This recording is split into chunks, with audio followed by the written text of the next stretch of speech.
ရင်တစ်ခေါက်မြေကွက်ကငါ3ဆအောင်မြတ်တာအဲ့တော့ဒီတစ်ခေါက်ငါပိုကောင်းတာရှားမှာဘာလို့ရင်ကောင်းမလဲငါလည်းအကြံဉာဏ်တွေထောက်အောင်ပါဟာဒါလည်းမစိုးဘူးပဲဟယ်လို ဟယ်လို မြေအယောင် post တင်ထားတွေ့လို့လေ ဟုတ်တယ်ညီမလေး အဲ့ဒါအလျှော့တင်ရောရှိလား ရှိတယ်ညီမလေးဈေးလုံးညီနိုင်လို့ရတယ်လေ ဒါဆိုညီမတို့ပြန်မတွေ့ကြမယ်အမ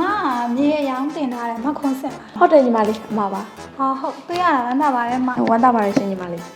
ဒါနဲ့လေမင်းတို့မင်းလက်ထက်ကတည်းကဘိုးဘွားပိုင်မြေဆိုတာဘာကိုပြောရလဲ မင်းတော်မင်းတရားကြီးလက်ထက်တည်းရှိခဲ့တဲ့ပြည်ကိုပြောတာညီမလေးရဲ့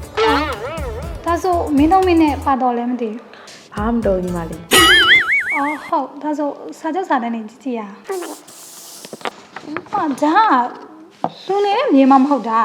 လူနေတဲ့မြေမဟုတ်တော့ဘာမြေလုံးညီမလေးရဲ့ ဒါလဲမြေလေစပားပင်စိုက်တဲ့လဲမြေ ညီမလေးရဲ့အဲ့ဒီဘေးမှာလေလူတွေအများကြီးနေကြတာပဲ ဟုတ်တယ်လေမဒါကလဲမြေစပားပင်စိုက်တဲ့လဲမြေအဲ့တော့မှပြောတဲ့စီးနဲ့ဘလုံးမအဆင်ပြေမှာမဟုတ်ဘူးတန်လည်းမတန်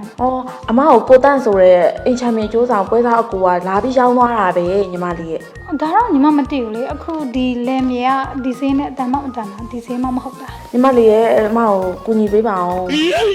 sorry ပဲမဒါအမကိစ္စလေအဲ့တော့ညီမသွားစားလေးရှိလို့ခွင့်ပြုပါ ကိုတန့်စီဖုန်းဆောင်အောင်မ